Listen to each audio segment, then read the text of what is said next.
I still remember seeing the ad for the Regal Apartments in the paper. It's easy for people to look at it and see a dingy, run-down shithole. But me? I saw a place with history and character. I saw a place full of artistic inspiration. Before I knew it, I was the official tenant of apartment 3A. Looking back on it, I wish I had never even unpacked. My new apartment turned out to have more character than I had anticipated.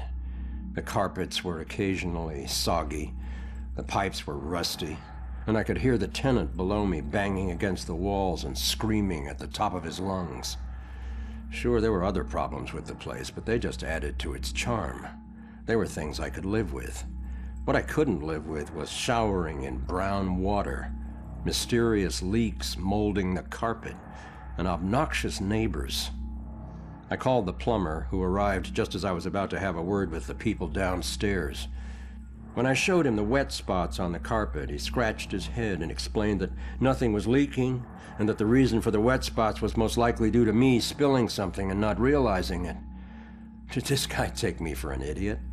I never spilled a thing. He apologized and said that without a leak, there's nothing he could do, so he moved on to the shower. Thankfully, the water had no trouble turning brown.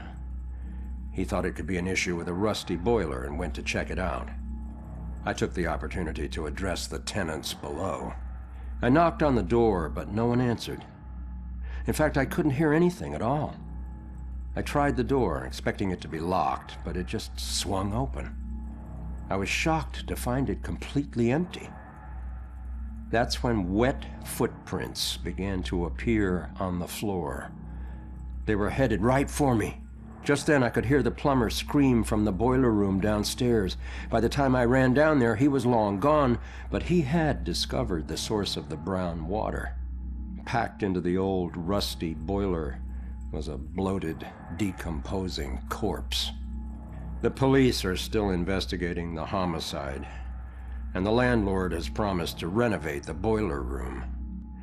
However, despite his efforts, 3A is back on the market, and I doubt I'll ever feel clean again.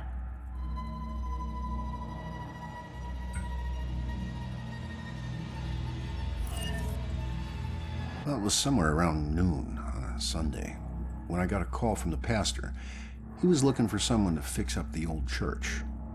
It had been sitting up on that hill, abandoned for over 40 years after getting hit by lightning back in '98. It suffered a bunch of fire damage. So, of course, I agreed to help. I knew something was wrong the second I stepped inside, as an inexplicable chill came over me. Anyway, I shook it off and I set to work. As I started tearing up the damaged floorboards, they were all bad. Well, I uncovered an old rat's nest. It seemed like any of the others I'd seen over my 22 years in the construction business, until I saw the scraps of human hair and bones that the rats had used to make it. Well, suddenly I heard the floorboards on the second floor creaking above me, and the sounds of a young girl weeping. Well, I was worried that the damaged section of the ceiling was going to give way under her weight, so, I yelled, "Hey, stop, come down immediately." Well, my voice must have startled her because she went completely silent. So I got up and I went to look for her. When I entered the room upstairs, though, I was surprised to see it completely empty. It only took me, a minute to make my way up there, and I would have heard her run off if she did. But that's when I heard the weeping again. Only this time it was coming from the bell tower. So I climbed up the long, treacherous, curving stairs at the top, and I noticed what I thought was dried blood dotting the way. When I finally got up to the belfry, I was just paralyzed with terror, because lying before me was the withered corpse of a young girl.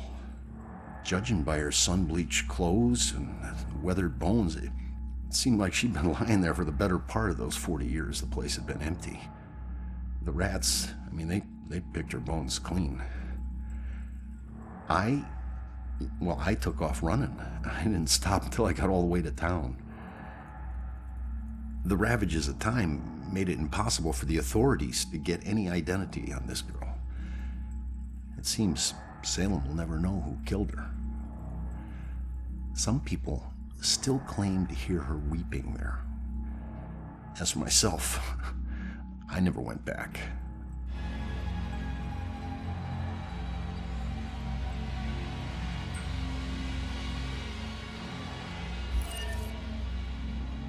I can still remember my first day on the force.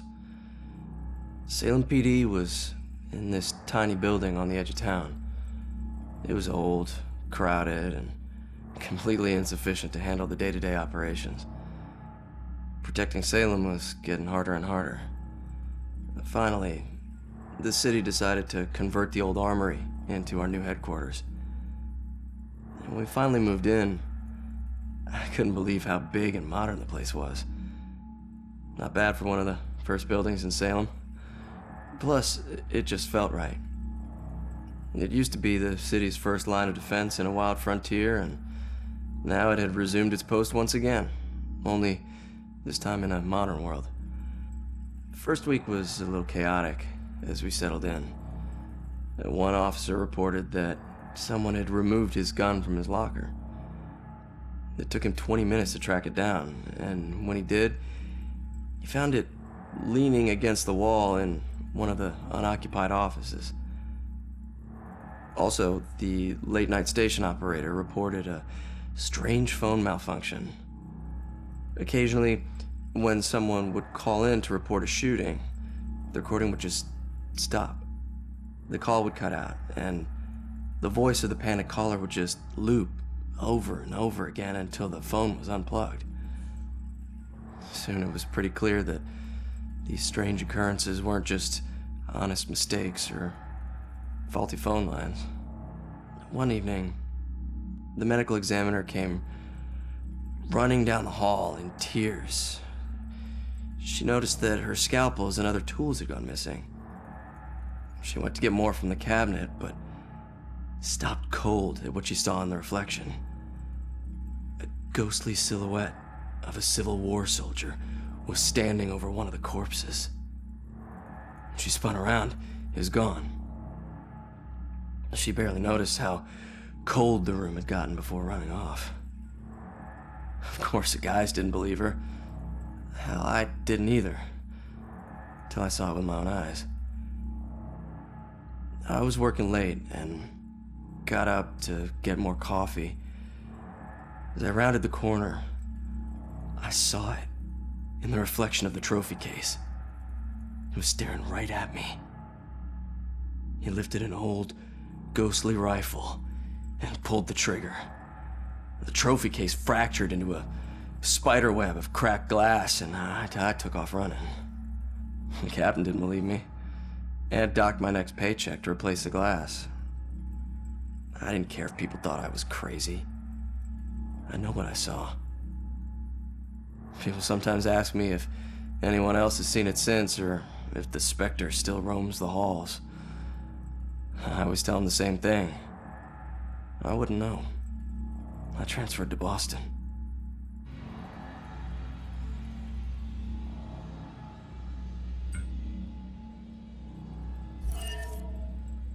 I've always been a kleptomaniac. It's not that I was lazy or anything, I was just bored.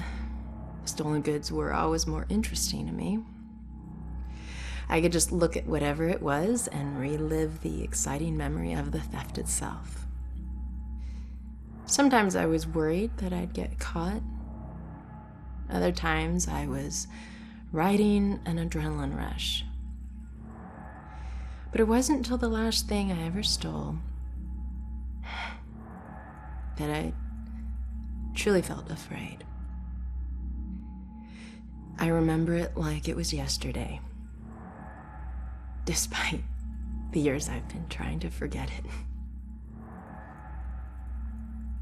My friends and I snuck into a graveyard to drink a few beers like we normally did on a boring weeknight. We headed for our usual spot, an old run-down mausoleum. Only this time it was locked. It seemed someone had finally taken an interest in the dead guy it belonged to and didn't appreciate us partying there. So we split up and went looking for a new place. Finally, I found another mausoleum, and one of its walls had begun to crumble away, but I squeezed through. The inside looked the same as all the others, except for one thing.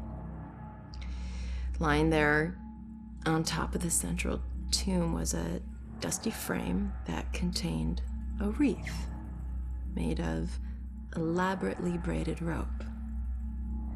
Knowing that antiques were valuable, I took it. I figured I'd wait a week before selling it, in case anyone reported it stolen. So when I got home, I hid it at the top of my closet and went to sleep.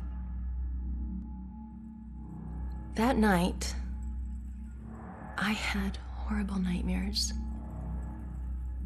of a dead-faced hag with rotting flesh. No matter how many times I woke up, she always found her way back into my dreams. Over the next few days, the nightmares got worse. I'd wake up only to find clumps of my hair missing and my scalp bleeding. I chalked it up to stress and feelings of guilt about stealing from the graveyard. So the next day I went to a pawn shop to sell the wreath and be done with it. I could feel a shiver run down my spine when the pawnbroker informed me that the wreath wasn't made from a rope at all. It was actually made from the human hair of a deceased loved one, as was customary in the late 1800s. I wanted the nightmares to stop, so I sold it to him. Unfortunately, it didn't work that way. Now, I spend my time trying to track it down, hoping to return it so I can finally get some sleep.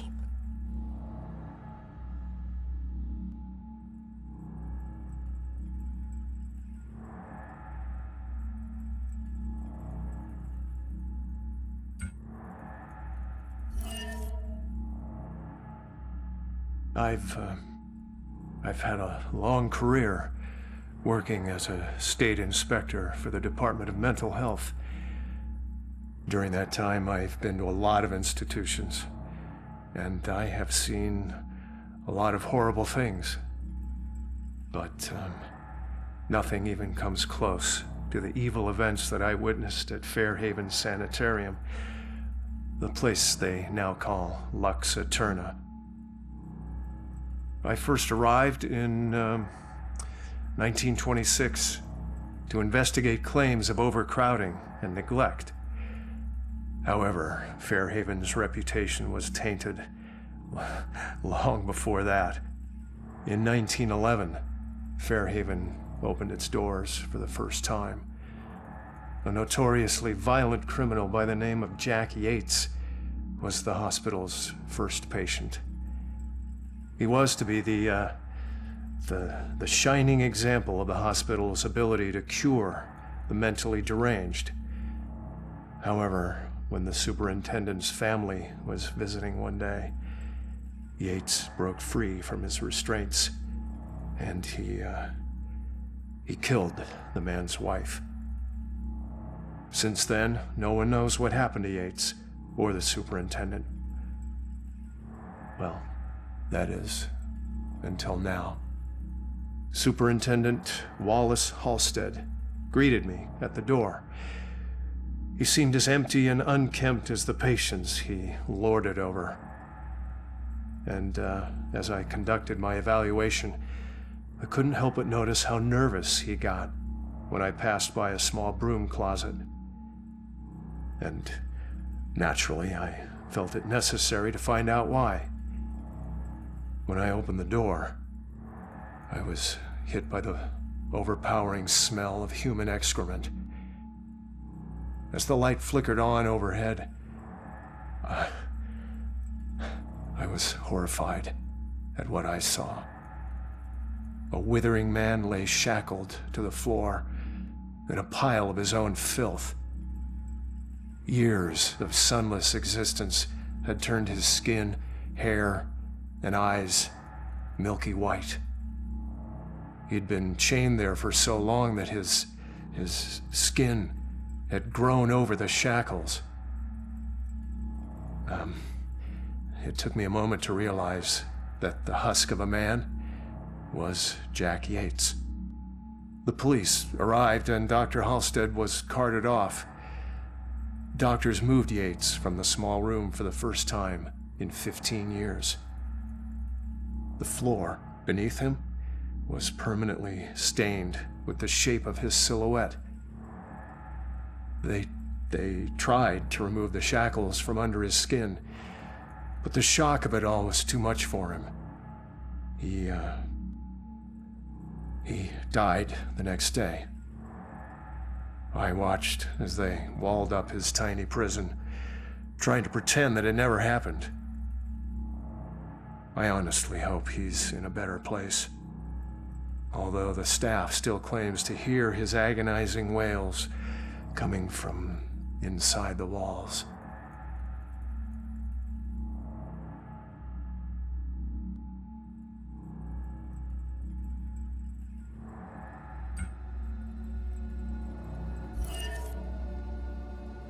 My husband and I stepped off the platform and onto the giant hissing locomotive. I remember looking back at our small town and thinking of all the happy memories we made there. But I was excited to start our new life in Salem. I must have dozed off because I was startled awake by the sound of screeching metal. And as the train came to a halt, all I could hear was the torrential rain pelting against the roof. I looked out the window. There was only darkness. Then came the brightest flash of lightning I had ever seen. When my husband left to inquire about the delay, a woman in the back of the train started screaming. We rushed over to her and asked her what was wrong, but all she could manage to say through her sobs was something about seeing the spirits of the dead wandering in the rain. Stranger still were the passengers that were suddenly stricken with the painful memories of their past. It was at this point that I became truly terrified, so I set out to find Joe. When I reached the cab and still hadn't found him, I was worried. I looked out the front window and saw the train's conductor laboring to move a downed tree from the tracks. And there was Joe, walking up to help. However, instead of grabbing hold of the tree, Joe bent down, picked up a rock, and crushed the conductor's skull with it. When I left the train and ran up to him, I could see that this wasn't the Joe I once knew. Something had taken hold of him, something angry. Then he saw something that terrified him. He dropped the rock and ran off into the woods.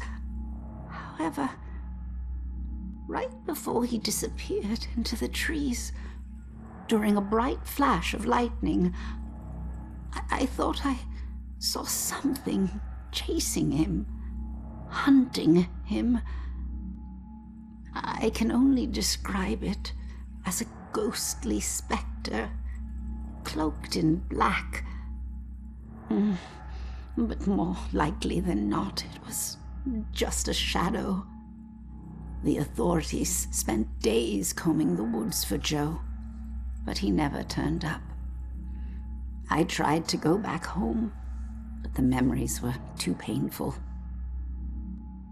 Some nights I lie in bed, tortured by the thoughts of what our life could have been if we had never stepped onto that train.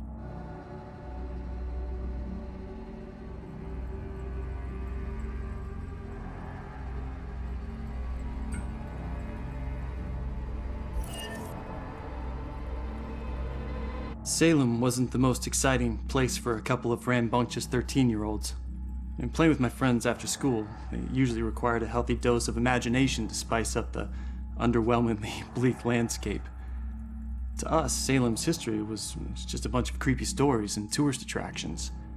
Witches didn't exist, we all knew that. That's why Robbie Barnes was the laughingstock of the entire school. He actually believed that they were real. Looking back, I wish I hadn't teased him so much. Maybe then he'd still be alive. I forget which one of my friends actually came up with a plan to prank Robbie, but it didn't take him long to get us all on board. My job was to find an example of an old spell. It took me all of 15 minutes. And the library had practically every book ever written on the subject. The next step involved the Judgment House. It sat up on the hill, abandoned. Everyone said it was haunted. What made it even creepier were the rumors that Judge Hawthorne burned the remains of accused witches in the house's various fireplaces. That's where Robbie comes in. We dared him to sneak into the Judgment House in the middle of the night and collect a handful of ashes from each of the fireplaces. Then he'd have to light some candles, sprinkle the ashes, and read the spell. We told him that if done correctly, the spell would supposedly blow out all the candles. If he agreed to do all this and the candles so much as flickered, we would promise to stop making fun of him. We could see that he was scared, but to his credit, he agreed to go through with it. What we didn't tell him was that we had set up a hidden camera to catch all the hilarity on tape. The next day, Robbie didn't come into school. We assumed he had chickened out and was too embarrassed to face the music. Then I heard that Robbie went missing. I felt the chill run down my spine as I retrieved the tape from our hidden camera. I pressed play and fast forwarded until I saw Robbie. He was doing just as we instructed him to. But then, a shadowy figure crossed in front of the camera. Robbie turned in horror just as the camera cut to static. When the image finally returned, Robbie was gone. And the only sign that anything had happened at all was the now smoldering fireplace over in the corner.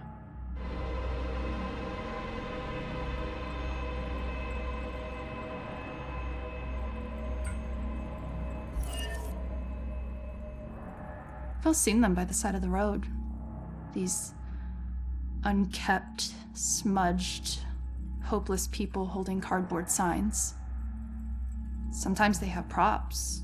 Baby stroller, a pet, gasoline can, something to lend credence to the thin fiction that they need money for something other than booze. It was a man with a need gas sign with the red gas can on the ground that I saw when I drove into Salem 6 unlucky years ago today. Tried to ignore him, not making eye contact, but I was stuck at a red light and pretending he wasn't there was getting really awkward. So I reached into my pocket and pulled out $2, rolling down my window just a crack. Here you go, buddy. I pushed the money through the opening of the window. That was when, for the first time, I really looked at his face, or what was left of his face. It was a single eyeball just looking back at me, bulging out of a charred skull. I was absolutely frozen in terror until the blackened shape of uncovered finger bones reached out to take the money. And that's when I let it fall to the ground and slammed on the accelerator. I didn't even care that the light was red. In the time since then, I've picked up pieces of the legend. A shell-shocked war veteran, unemployable and alcoholic, became a familiar sight in Salem, begging by the roadside. Citizens stopped giving him money, thinking he would just move on to a bigger city. He responded by creating one of the most traumatic spectacles in town history. setting himself alight in the middle of town during evening rush hour. Ever since that roadside encounter, I've been seeing little wisps of flame out of the corner of my eye, like brief flashes that are gone as soon as I turn my head, sending nauseated chills through my whole body. Is this tormented spirit following me now? Whether he intends it as a blessing or a curse, I just want to be as far as possible from this horrifying specter.